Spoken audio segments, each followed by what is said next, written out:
2024-25ನೇ ಸಾಲಿನ CSR ಯೋಜನೆ ಅಡಿಯಲ್ಲಿ ಇವತ್ತು ಹುನಗುಂದ ನಗರದಲ್ಲಿ ಈ ಕೇಂದ್ರ ಶಾಲೆಗೆ ಇವತ್ತು ಶಾಲಾ ಕೊಠಡಿಯ ನಿರ್ಮಾಣ ಮಾಡೋದಕ್ಕಾಗಿ 3 ಕೊಠಡಿ ನಿರ್ಮಾಣ ಮಾಡೋದಕ್ಕಾಗಿ 50 ಲಕ್ಷ ರೂಪಾಯಿ ಅನುದಾನವನ್ನು ನಮ್ಮ ಮೈಸೂರು ಮಿನರಲ್ಸ್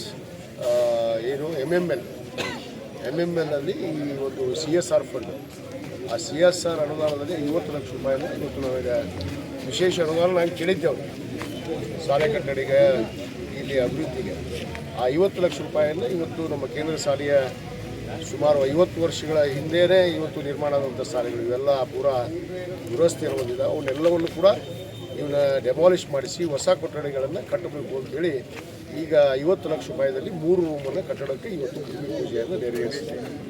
ಇನ್ನೂ ಹಂತವಾಗಿ ಬಹುತೇಕ ಈ ಕೇಂದ್ರ ಶಾಲೆ ಒಂದು ಮಾದರಿಯ ಶಾಲೆ ನಮ್ಮ ಹುನಗುಂದಕ್ಕೆ. ಆ ಒಂದು ಶಾಲೆಯನ್ನು ನಮ್ಮ ತಂದೆಯವರ ಕಾಲದಿಂದ ಬಹುತೇಕ ಅವತ್ತು 1989ರಲ್ಲಿ ನಮ್ಮ ಲೋಕೋಪಯೋಗಿ ಸಚಿವರಾದಂಥ ರಾಜಶೇಖರ್ ಮೂರ್ತಿಯವರು ಬಂದು ಈ ಒಂದು ಕಟ್ಟಡವನ್ನು ಅವತ್ತು ಅವ್ರ ಕಾಲದಲ್ಲಿ ನಿರ್ಮಾಣ ಮಾಡೋದಂಥದ್ದು.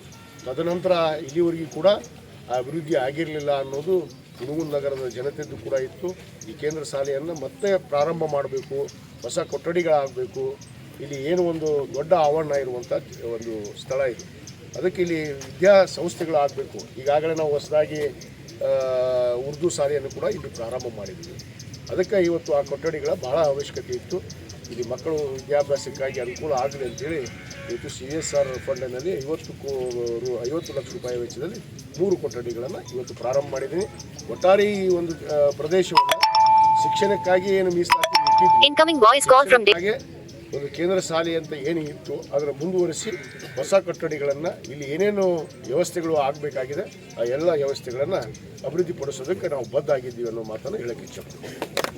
ಆಗಿದೆ ಈಗ ಮೌಲಾನಾ ಆಜಾದ್ ಶಾಲೆ ಹೊಸದಾಗಿ ಮೊನ್ನೆ ನಮ್ಮ ಸರ್ಕಾರ ಇವತ್ತು ನಮ್ಮ ಅಲ್ಪಸಂಖ್ಯಾತ ಕಲ್ಯಾಣ ಇಲಾಖೆ ಅಂತ ಅಬ್ದುಲ್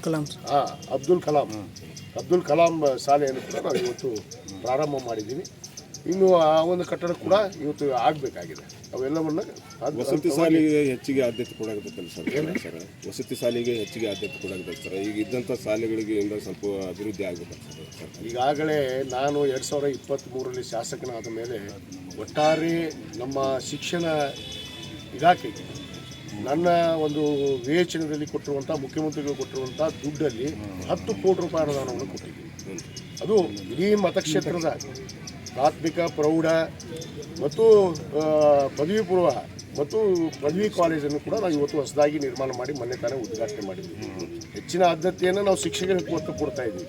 ಇದೇ ರೀತಿ ಇವತ್ತು ಖನಿಜ ನಿಧಿಯಲ್ಲಿ 100 ಶಾಲೆಗಳಿಗೆ, ಪ್ರೌಢ ಮತ್ತು ಪ್ರಾಥಮಿಕ ಶಾಲೆಗಳಿಗೆ ಏನೋ ಸ್ಮಾರ್ಟ್ ಕ್ಲಾಸನ್ನು ಕೂಡ ಕೊಟ್ಟಿದ್ದೀವಿ. ಹೆಚ್ಚಿನ ಒತ್ತನ್ನು ಶಿಕ್ಷಣಕ್ಕೆ ಯಾಕೆ ಕೊಡ್ತೀವಿ ಅಂದರೆ ಶಿಕ್ಷಣವಂತ ಆಗಬೇಕು. ಯಾರೂ ಕೂಡ ಶಿಕ್ಷಣದಿಂದ ವಂಚಿತ ಆಗಬಾರ್ದು.